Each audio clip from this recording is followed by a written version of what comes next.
All right, everybody, give it up. Give it up. Speakers. Got speakers. Got security. Security. They're taking care of you. All right. That's what the world needs, man. I'm happy to be here. I know. You ever hear just the stuff they say about Muslims, especially Muslim women? You heard that one? Muslim women are oppressed. That's not true. I married a Muslim woman. I'm oppressed.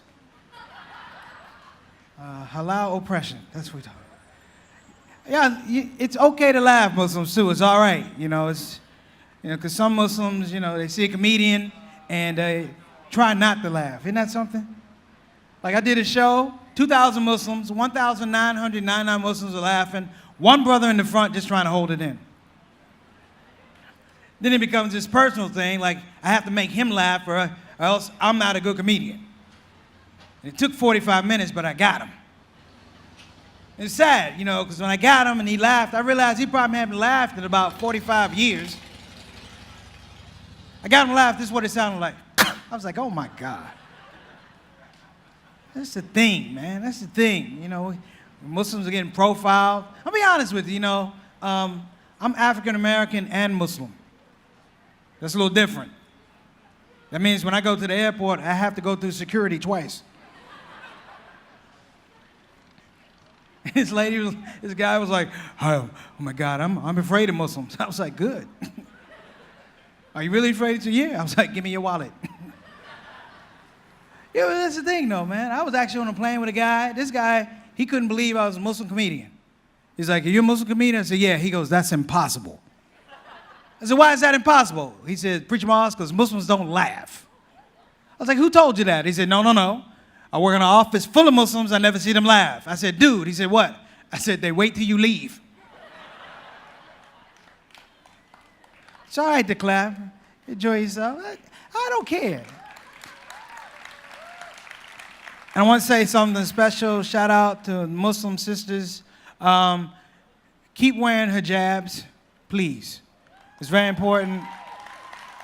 I know you're thinking, for Quranic reasons. I'm just saying it for my own personal safety.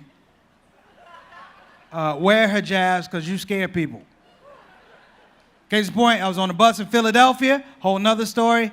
Sister got on the bus with a hijab. She was covered head to toe. Now, people, she was Jamaican and Muslim. I was like, oh my gosh. Everybody on the bus was afraid of her. She didn't even have to pay. They were like, you can just go ahead on. And she sat down, I heard these two dudes behind her having this plot like, hey, don't you think it'd be funny if we pulled her scarf? I was in the back of the bus like, And I know she didn't need my help. She was Jamaican and Muslim. But I panicked anyway. They reached for it. I'm running through the bus like I'm in an action film. I'm like, don't do it. She'll kill us all. She didn't need my help. She was Jamaican and Muslim. They didn't even touch her hijab. They got about right here. She turned around. She said, Bawa boy. Let me tell you a thing. You touch my scarf, I'll kill you 2 times. That's cool. How many people here are not Muslim? Not Muslim? All right. Thank you for coming. Because you came, I'm going to give you a little information, all right? I'm going to give you a little game here at the Muslim rally thing. All right, you see a lot of Muslims, but technically, this is not a real Muslim gathering. It's not. At a real Muslim gathering, you will see about 300 unsupervised Muslim kids running around at the same time. But important thing about our culture, kids run around, but we don't lose our children. We might misplace them. We don't like to talk about it, but there's been a Pakistani family that went home with a black kid at some point in time. They didn't want to hurt his feelings, so they waited until he was 18. You mean I'm not from Lahore? Mm-mm.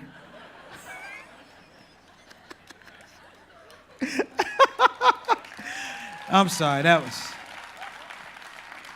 The funny thing is, we don't lose our kids, Other people lose their kids. Like, my neighbor, you can't go to the mall with her and her family because she loses her kids like 5 minutes into the trip. You're trying to shop, you hear on the intercom, attention shoppers, oh my gosh. This is Melanie, I've lost my child again. I'm gonna need your help.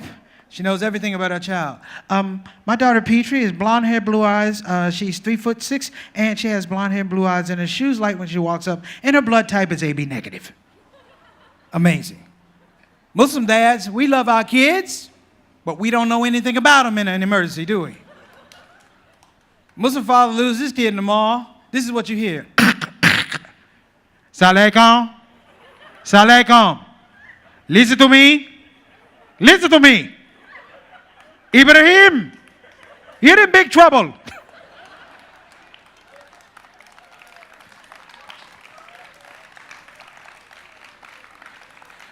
But real talk though, you know, it's cross culture. I mean, it's the scariest voice you ever hear. The scariest thing that ever happened in the mall is when a black kid gets lost in the mall.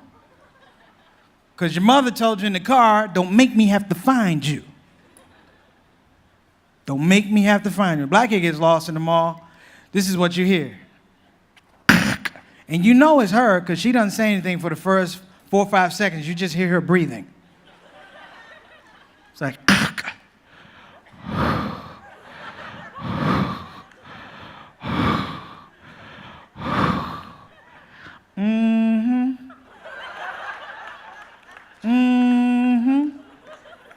what did I tell you? I was 9 years old. I got lost in the mall. The guy was like, "Are you lost, little boy?" I was like, "No, I'm gonna stay here till I can join the army. Mom's gonna kill me." We appreciate everybody coming out. We're gonna keep this thing going. So listen, raise your hands up. Raise them up.